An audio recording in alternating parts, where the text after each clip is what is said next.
Barons of Braunstein.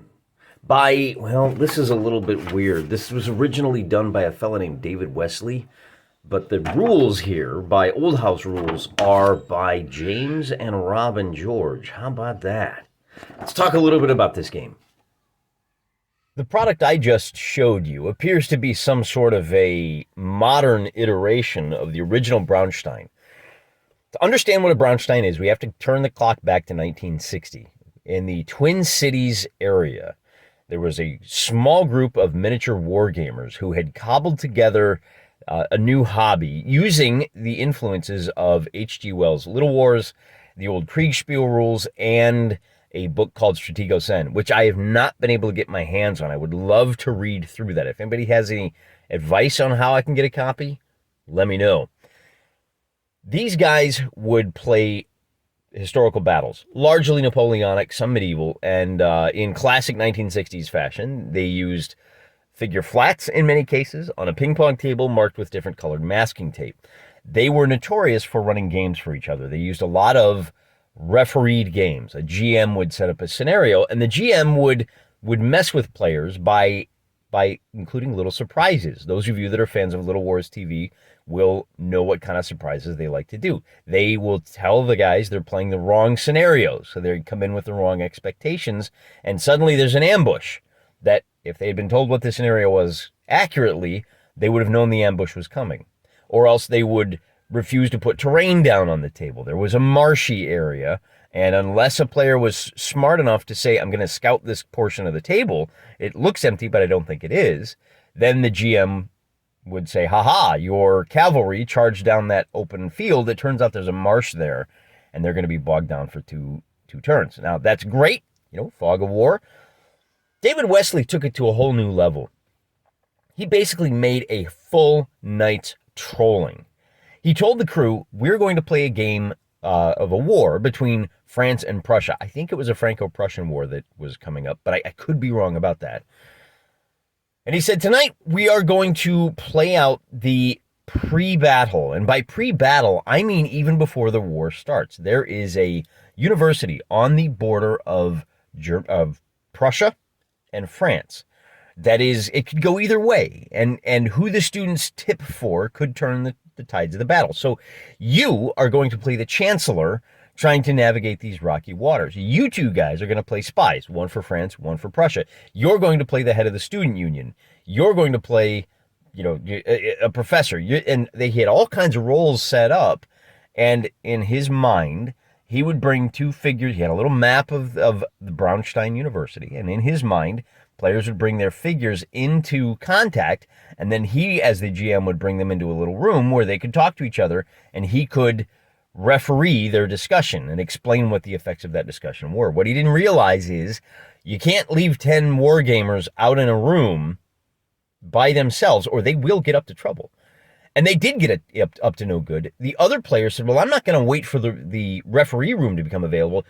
You're the chancellor of the university. I need to talk to you. Can you come over here into the corner of the room where we can have a discussion without any of the other players hearing? Turns out all kinds of negotiations and deals were made outside David Wesley's earshot. He was astonished to find that this concept of play was so intriguing that people didn't want to wait 10 minutes. They really wanted to get into it. That was essentially midwifing the role-playing game hobby into being. Now, some people would say this was the creation. Man, I don't know. All he did was expand upon the idea of putting on a bicorn hat and talking with a French accent when you're the general of a French Napoleonic army. Those guys were role-playing. So who is the true father of role-playing? Well, we tend to think of it as Gary Gygax because he's the guy that had the financial and business acumen to write a book and sell it to people, specifically with the eye towards playing one character going on some sort of adventure. Now, in the case of Braunstein, that adventure was influencing the university towards either the French or the Prussian side. The troll comes in because despite his promises, David Wesley had no intention of ever running a miniature war game. The Braunstein as an exercise was the point of the evening. And it was such a great time that they went on to run multiple iterations of it. One guy in the Twin Cities area ran a Western-themed Cowboys and Injuns called Brownstone, Texas. One of the guys, a fellow by the name of Dave Arneson, said, I'm going to run a medieval, but I'm going to add fantasy elements. And thus was born what we consider tabletop role-playing games. But it's important to notice that Dave Arneson still assumed that armies were in play. Dave Arneson at that point didn't realize that he had moved beyond miniature wargaming into what we think of as tabletop role-playing games. Now, that's kind of a capsule history, as I understand it, of the Braunstein. And the question is, why am I, as a wargamer 70 years, 50, 60 years after the fact, interested in this dead end of gaming? People moved on from it almost immediately. When D&D hit the tabletop world, it hit like a nuclear bomb, and it vaporized a lot of interesting experiments that were going on, including the Braunstein.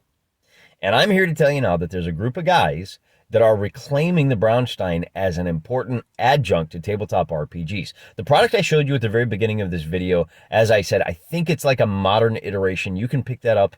If you just do a quick Google search, you can pick it up on, well, I don't like to recommend the site. I don't like the storefront that actually sells it. But you can find a copy, read through it.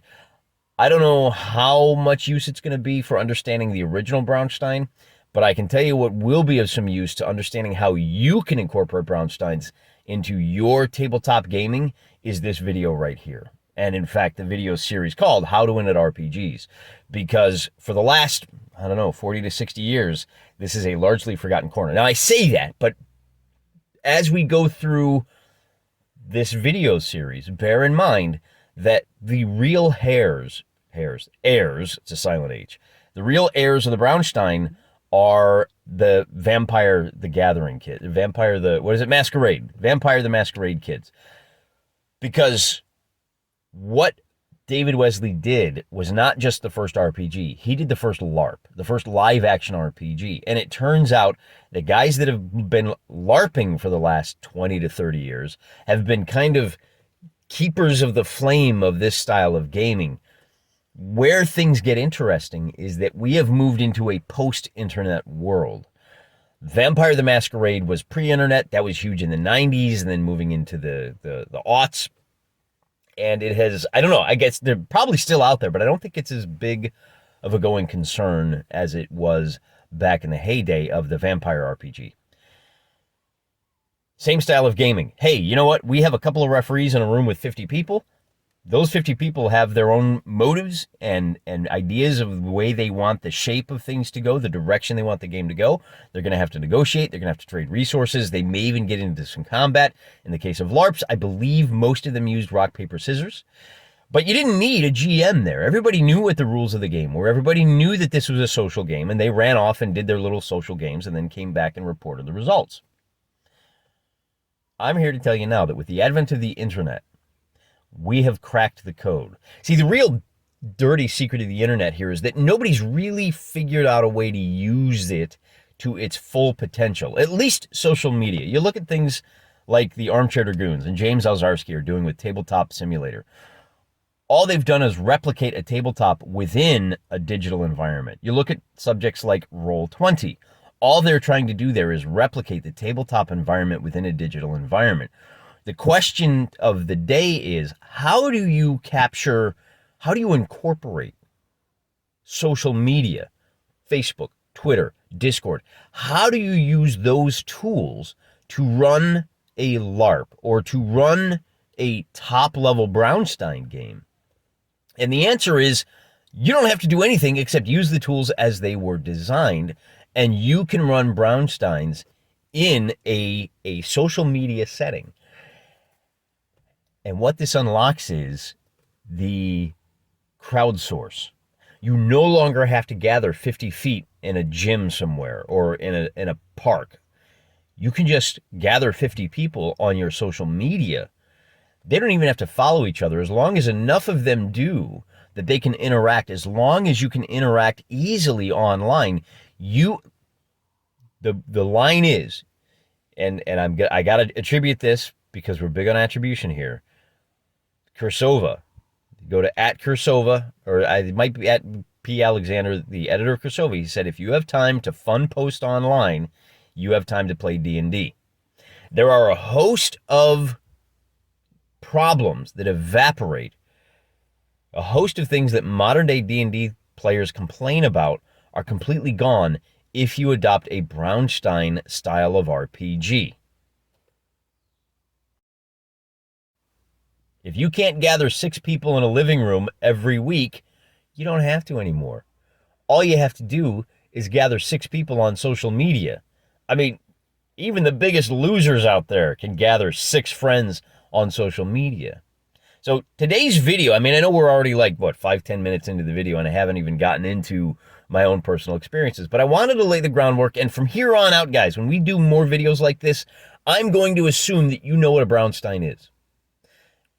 I've gone through this capsule history a number of times. I'm done doing it. We've looked at the past. Now we're moving into the future. We are moving into the 21st century of RPGs using the Braunstein style influence. And I'll continue to refer to it as Braunstein because I'm big, as I said, on attribution.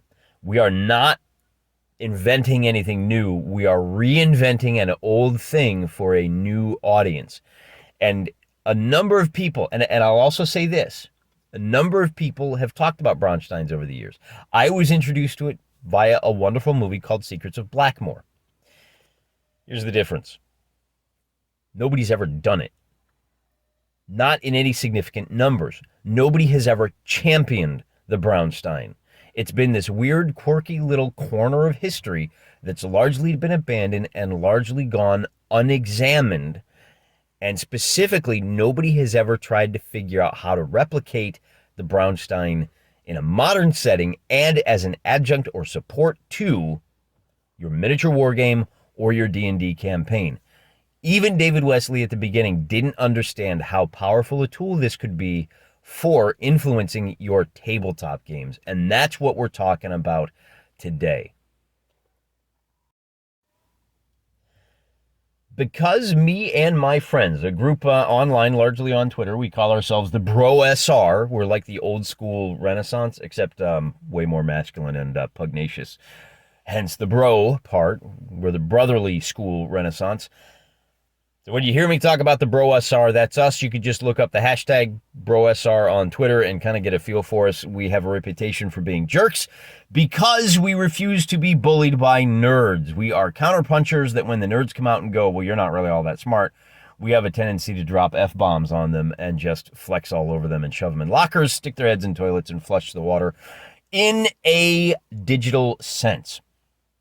So if you ask other people about us, then yeah, we have kind of a bad reputation. But if you ask us about us, we're pretty awesome. And one of the reasons we're pretty awesome is because when we discover something like how to use Braunsteins in social media, we immediately flock to sites like this one to tell everybody, hey, I've got this amazing thing that you can do that solves your problems, and I'm going to charge you the princely sum of $0.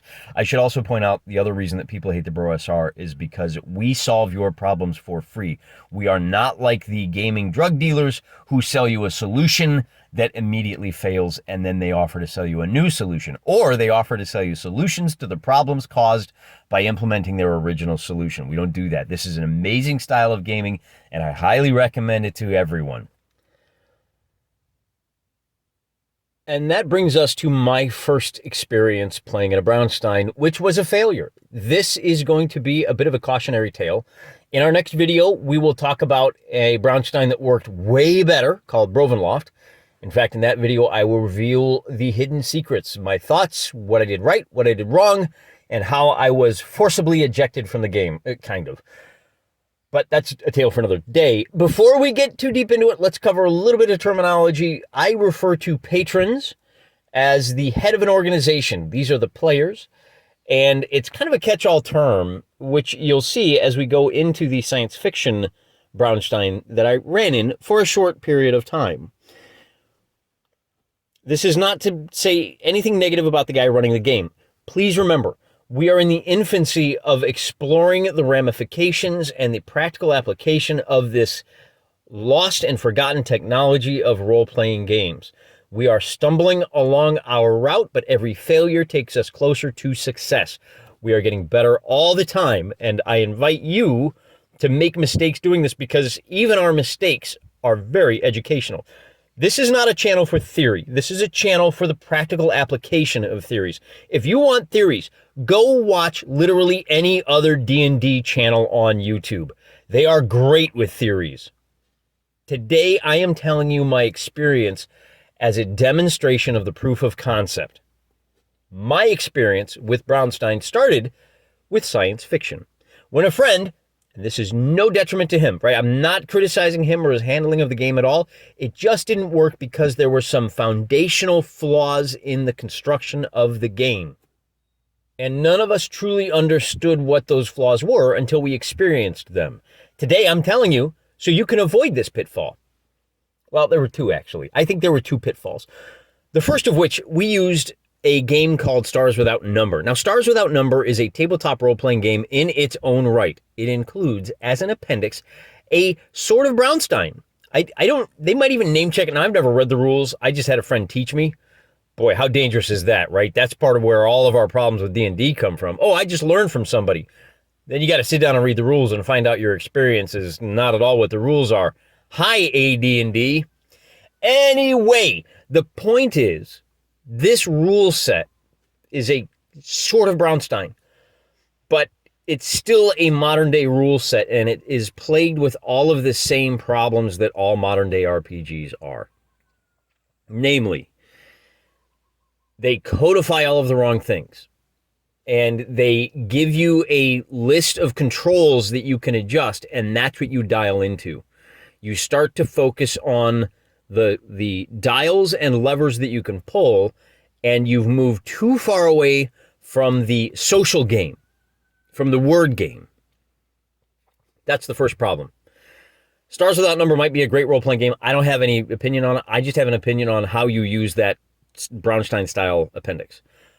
The guy that ran the game came to a group of players. He recruited us and said, listen, I want to run a Traveler game, and then we'll use the Patron game to generate missions for the tabletop. And I don't think the campaign worked because the tabletop aspect fell through. So because you're not running the Braunstein in support of actual tabletop RPGs, it sucks a little bit of the life out of it. This is the top level of gaming that allows for greater scope for players at the table. And I think that's an important ingredient. I think that motivation, I want to create conflict into which other players can step and they can contribute. That's a huge part of the social aspect, and it's a huge part of the appeal of the Braunstein. The second big problem is it was too big in scope. The GM handed us a 250-page manual using the Traveler universe. People have codified every single planet, every single system, every single political situation. He said, pick a star system that you control and then expand your empire. All right, well, when you got 7 players and like 1,000 different star systems separated by weeks and weeks and months of travel time, suddenly you've eliminated the friction that comes about when you have a limited geography. So that was the second big mistake. Just one of scale. It was way too big. I had donned the persona. My patron was the CEO of an interplanetary financial and business industrial organization. My patron was Alon Bibelbrox, and he set out to, here's where I stumbled out of the gate. I didn't have a clear focus for this player. But even if my patron had a clear focus, there was so much room between him and the other players that the Braunstein turned into a solo RPG where I notified the GM, I'm going to try to move my assets into this star system. And either I succeed or fail, but I'm just playing a game against itself at this point, and there's no friction between me and the other players. One of the other players was running a smuggling ring. Hey, I took over a planet that made doomsday devices. Cool, I've got doomsday devices. The other player says, I can smuggle those wherever you want. I said, great, but nobody wants to buy these things. I don't have any conflict or any real vested interest in hindering or helping any of the other players. And so I lost interest in the game. And the game folded shortly thereafter. I think everyone was experiencing the same thing. that a science fiction Braunstein can work, but you really have to limit the geography. And you really have to put the players in direct conflict almost immediately. If the GM does not have conflict baked into the cake, the players have to look at each other, size each other up, and decide why they are in conflict with the other player. A vague notion like, I smuggle things, or I'm a business guy, not good enough. You needed star cops to try to stop the smugglers. Now you can formulate some plans. Now you've got some leverage that you can use against the other player. We needed another business tycoon who wanted to take over the same resources as Elan Bibelbrox. Now you've got conflict, and now you've got a scope for greater gaming. So those are really the two big mistakes that I would caution you to avoid. If you decide you want to try a Braunstein, pick a limited geography. Put a limited amount of resources into that geography, and then turn players loose. You tell them, whoever controls X wins the game, and players will get into conflict. So that's it for today. A brief overview of Braunsteins, my first abortive attempts at playing in a Braunstein and how they didn't work and what you can do to improve. In our next video, we're going to dive straight into Brovenloft, the secrets of Brovenloft. This was a 1-month Braunstein run by one of the greatest GMs of all time, and I can't wait to tell you about my experience so that you can learn from a guy who put these concepts into practice for better, in some cases, or worse, in most cases, which you'll see in the next edition of How to Win at RPGs. Until then, I'm praying for you.